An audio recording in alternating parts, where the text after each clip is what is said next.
శ్రీ గురుభ్యో నమ. శ్రీ మహాగణాధిపతి నమ. సరస్వతి నమ. హరి ఓం శ్రీమాత్రే నమ. రాబోయేటువంటి డిసెంబర్ మాస ఫలితాలు చూసినట్టయితే మార్గశిర మాసము ప్రారంభమవుతుంది. ఈ డిసెంబర్ మాసంలో మనకు మార్గశిర మాసంగా గోచరిస్తుంది. కాబట్టి ఈ మాసంలో గ్రహస్థితి చూసినట్టయితే ముఖ్యంగా మనకు ఈ గ్రహస్థితిలో వక్రగత అయినటువంటి గురువు వీక్షణ మేషం మీద వృషభ రాశిలో సంచారం చేస్తూ, అట్లానే కుజుడు కర్కాటక రాశిలో సంచారము, కేతు కన్యా రాశిలో సంచారము, రవి వృశ్చిక రాశిలో సంచారము, బుధుడు కూడా వృశ్చిక రాశిలో సంచారము, అట్లాగే శుక్రుడు ధనస్సు నుంచి ఈ యొక్క మకరానికి సంచారం చేస్తూ, శని కుంభరాశిలో ఉండడం, ఇక రాహు మీనంలో ఉండడం, ఇది గ్రహ సంచారం చూసినట్టయితే. చంద్రుడు ప్రతి 2 రోజులకి ఒకసారి మారటం జరుగుతూ ఉంటుంది. డిసెంబర్ మాస ఫలితాలు మార్గశిర మాసము కర్కాటక రాశి యొక్క పరిస్థితి చూసినట్టయితే ముఖ్యంగా కర్కాటక రాశి వారి యొక్క పునర్వసు నక్షత్రం 4వ పాదము, అట్లాగే ఈ యొక్క ఆశ్లేష నక్షత్రం 4 పాదాలు, పుష్యమి నక్షత్రం 4 పాదాలు ఈ యొక్క కర్కాటక రాశి చెందినవి. కర్కాటక రాశి యొక్క స్థితి చూసినట్టయితే ముఖ్యంగా జన్మస్థానంలో కుజ సంచారము, ఈ కేతు 3వ స్థాన సంచారము, అట్లాగే పంచమ స్థానంలో రవి బుధుడు, సప్తమ స్థానం శుక్ర సంచారం, అష్టమ స్థానం శని సంచారం, భాగ్యస్థానంలో రాహు సంచారం, అట్లాగే ఏకాదశంలో గురుడు. ఈ యొక్క గ్రహ సంచారం కర్కాటక రాశి చూసినట్టయితే జన్మస్థ కుజ సంచారం వల్ల యంత్ర పరికరాలకు సంబంధించి కానీ, అట్లానే ఇంట్లో ఉండే వస్తువుల ద్వారా కానీ కొన్ని ఇబ్బందులు పడే ఆయుధాగారాలు కానీ వాటితో ఇబ్బంది పడే అవకాశం ఉంటుంది. పనిముట్లతో వాడుకోవడం అనేది మంచిది. వాటితో ఆటలు ఆడకుండా సరైన రీతిలో వాటిని వాడి వాటి వల్ల ఎటువంటి ఇబ్బందులు కలగకుండా చూడండి. అట్లనే దీర్ఘకాలికంగా ఎప్పటి నుంచో ఎప్పుడైనా పడినటువంటి దెబ్బలు కానీ ఇవన్నా ఉంటే కనుక ఆ యొక్క శరీరానికి అవి మళ్ళీ వృద్ధిగా పెరిగే అవకాశం ఉంటుంది, వాటి యొక్క విపరీతమైనటువంటి. అలాగే వీరికి కేతువు 3లో సంచారం వల్ల సపోర్టింగ్ అనేది చాలామంది ఎక్కువగా పెరిగే అవకాశం ఉంటుంది. ప్రతి ఒక్కరు వీళ్ళకి అనుకూలంగా మాట్లాడటము, మీ యొక్క స్థితిని చూడటము, తద్వారా అక్కడికి రావటము అనే విషయాలు చాలా బాగా ఉన్నాయి. అట్లనే సజ్జన సాంగత్యము, దేవకృప అనేవి అద్భుతంగా గోచరిస్తున్నాయి.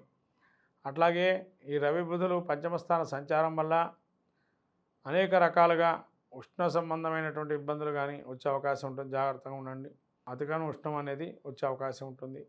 అట్లనే పంచమ స్థానంలో బుధుడు సంచారం వల్ల బుద్ధిమాంద్యత, వ్యవహార దక్షత లోపించటం, తద్వారా మాట అనేది జాగ్రత్తగా మనం మాటలు అదుపులో పెట్టుకొని మాట్లాడుకోవడం అనేది మంచిది. అట్లానే తండ్రి సంబంధించినటువంటి స్థితి కొంత ఇబ్బంది కలిగే అవకాశం ఉంటుంది. అయితే మొత్తం మీద చూసినట్టయితే చతుర్థ స్థానం ముందు ఈ యొక్క పంచమ స్థానం రవి బుధుడు సంచారం చూసినట్టయితే పేరు ఎక్కడైతే తెచ్చుకున్న స్థానమనో అక్కడే కొంత అనుకూలం వచ్చే అవకాశం ఉంటుంది. శుక్రుడు సప్తమ స్థానం సంచారం వల్ల కొంతవరకు స్త్రీతో కలహాలు, పురుషులకైతే స్త్రీతో కలహాలు అనే అవకాశం సర్వసాధారణంగా ఉంటుంది. ఎన్నో వృధా ప్రయాసాలు ఉంటాయి. అట్లాగే అనేక విధాలుగా కొంత రోగం అనేటువంటిది ఏదన్నా బయటపడే అవకాశం ఉంటుంది. తద్వారా దాని యొక్క పరిస్థితిని తెలుసుకునే అవకాశం ఉంటుంది. రోగం ఏదన్నా ప్రాప్తింపగలిగే అవకాశం ఉంది. అట్లానే శని అష్టమ స్థాన సంచారంలో ఆరోగ్యం అనేది అద్భుతంగా ఉంది, కానీ ఏదన్నా ఒక రోగం వచ్చే అవకాశం ఉంటుంది. తద్వారా మీరు మళ్ళీ దాన్ని ఔషధాలతో కానీ వాటితో సమసిపోయే సమస్యగా మారుతుంది. అకారణ విరోధాలు పెట్టుకోవద్దు. తలంచిన కార్యాలు కుంటుపడే అవకాశం ఉంటుంది. కాబట్టి 1-2 సార్లుగా మళ్ళీ ఆలోచన చేస్తూ కార్యాన్ని మొదలుపెట్టమని మంచిది. ఎంత కుంటుపడిన కార్యక్రమాలు కూడా మళ్ళీ ప్రారంభం చేసే అవకాశం ఉంటుంది. రాహు 9వ స్థానం సంచారం వల్ల కొంతవరకు లాభం చేకూరే అవకాశం ఉంది. విదేశీ ప్రయత్నం చేసేటువంటి వారు కర్కాటక రాశి వారికి అనుకూలంగా ఉంది. ఇక్కడ విదేశీ ప్రయత్నాలు, విదేశీ ఆలోచన సంబంధ విద్యాపరమైనటువంటి విషయాలు చాలా జాగ్రత్తగా ఉండడం మంచిది. ముఖ్యంగా న్యాయవాదులకు అద్భుతంగా గోచరిస్తుంది. ప్రతి కార్యక్రమంలో కూడా విజయం సాధిస్తారు. అట్లనే గురువు ఏకాదశంలో ఉండడం వల్ల వక్రగమనంతో కొంత ఉద్యోగార్థులకి, ఎవరైతే ఉద్యోగస్తులు ఉన్నారో కొంత ఉద్యోగంలో ఆశాజనకంగా ఆదాయం వచ్చినా మిమ్మల్ని గుర్తింపు అనేది ఇవ్వకుండా ఉండటము, ఆదరించిన చోటే వివాదాలకి దారిచ్చే అవకాశం ఉంటుంది. జాగ్రత్తగా ఉండడం అనేది మంచిది. ఎక్కడితే పేరు తెచ్చుకున్న చోటే ఆ పేరు పోయే అవకాశం ఉంటుంది కాబట్టి చాలా మటుకు ఈ యొక్క వ్యవహార దక్షత అనేది పెంచుకునే అవకాశం, లేదా మౌనంగా ఉండి కార్యక్రమాన్ని చూడటం అనేది కూడా మంచిది. ఇటువంటి పరిస్థితులు చూసినట్టయితే కర్కాటక రాశి వారికి ముఖ్యంగా రాబోయే మార్గశిర మాసంలో మీరు అనుకున్న రీతిలో కార్యక్రమాలు నెరవేర్చుకోవాలనుకుంటే ఈ కుజుడు జన్మస్థానం అనేది కొంతవరకు ఇబ్బంది కలగజేస్తుంది. అట్లానే మీకు ఈ యొక్క శుక్రుడు సప్తమ స్థానం అనేది కూడా చాలా ఇబ్బందికరమైనటువంటిది. ఈ రెండు కూడా అట్లానే రవి బుధులు కూడా ఎవరైతే ఉన్నారో మీకు ఇది సానుకూలంగా ఉండడానికి ఈ నవగ్రహాదులన్నిటి కూడా నవగ్రహ ధాన్యాలు దానం చేయటము, సుబ్రహ్మణ్య నక్షత్ర దర్శనం చేయటం, అట్లానే లక్ష్మీ అమ్మవారికి ప్రతినిత్యం కూడా మహాలక్ష్మి అష్టకం చదువుకోవటం, ఇవన్నీ ఒక ఎత్తు అయితే ప్రతినిత్యం ఆదివారం దేవాలయాన్ని సందర్శించి ఆ దేవాలయంలో ఏ దేవుడికి ఏ విధంగా ఆచరిస్తే పూజాధికారి కార్యక్రమాలు ఆ విధంగా ఆచరించి స్వామివార్ల అనుగ్రహాన్ని పొంది తద్వారా ఈ నవగ్రహాలన్నీ కూడా అనుకూలంగా వచ్చే మార్పు ఉంటుంది. కర్కాటక రాశి వారికి నవగ్రహ స్తోత్ర మాలిక కానీ, గ్రహపీడాహార స్తోత్రం కానీ, అట్లానే నవగ్రహాద ధాన్యాది దానం చేయటం కానీ అద్భుతంగా గోచరిస్తుంది ఈ యొక్క మాసంలో.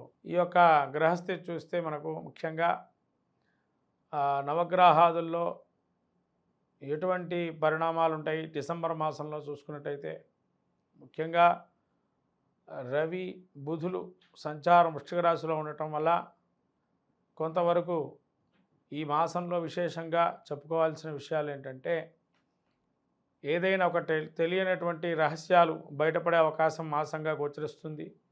ఎవరికైనా కానీ ముఖ్యంగా దేశానికి సంబంధించి కానీ కొంత అంతులైన రహస్యాలు ఏవైతే ఉంటాయో ఆ రహస్య ఛేదనలో కొంత మెలకువ రావటం, అట్లనే వాటి యొక్క ప్రతిభా పాఠవాలతో ఉండటము, తెలివి అంటే ఎక్కువగా వాటి ఇంటెలిజెన్సీ అంటాం కదా, ఆ ఇంటెలిజెన్సీ తనాన్ని చూపించుకుంటూ ముందటే మనం వేసేటువంటి ప్రతి అడుగుని కూడా అది మనకు కావచ్చు ప్రపంచ దేశాలైనా కానీ కొంత రహస్యంగా వర్తనం చేస్తూ వాళ్ళకి ఏది కావాలో అది తెలుసుకునేటువంటి మాసంగా గోచరిస్తుంది డిసెంబర్ మాసము దేశ గోచారం చూసుకున్నట్టయితే. అట్లాగే శని యొక్క వీక్షణ గురువు మీద ఆ వక్ర దృష్టి ఉన్నటువంటి గురువు ఏదైతే ఉందో వీక్షణ జరుగుతుంది కాబట్టి కొంతవరకు ధార్మికమైనటువంటి ఆలోచన ఇవన్నీ కూడా ఈ యొక్క మాసంలో గోచరిస్తున్నాయి. అత్యంతంగా శీతలంగా ఉండే అవకాశం కూడా ఎక్కువగా ఉంది.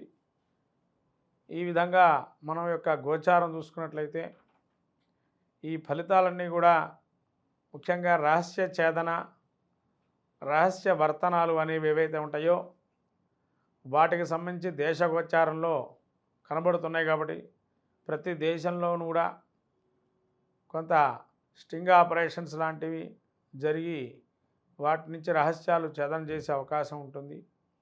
ఇంకా అనేక రకాలుగా ఈ యొక్క ప్రపంచ దేశాలకి సాటిగా మన భారతదేశం కూడా అత్యధికంగా నిలబడే స్థానంగా గోచరిస్తుంది.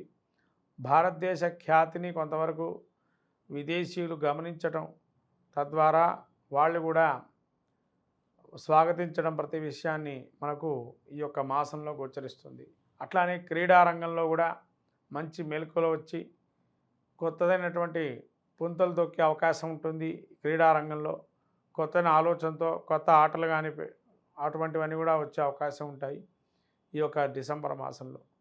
కాబట్టి ఈ మాసము ప్రత్యేకంగా మనకు ముఖ్యంగా అత్యంత విలువైనటువంటి మాసం కూడా. ఎందుకంటే ప్రతి వారు కూడా ప్రతి దేశం కూడా భారతదేశాన్ని ఆదర్శంగా తీసుకొని వాటి యొక్క రూపకల్పనలు, వాటి యొక్క ప్రతిభా పాఠవాల్ని ప్రతి ఖ్యాతిని వహించేటువంటి మాసంగా ఈ రవి బుధుల కలయిక వృశ్చిక రాశిలో మనకు ఎంతగానో మన దేశానికి ఎంతగానో ముఖ్యంగా తోడ్పడే అవకాశం ఉంటుంది ఈ మాసంలో.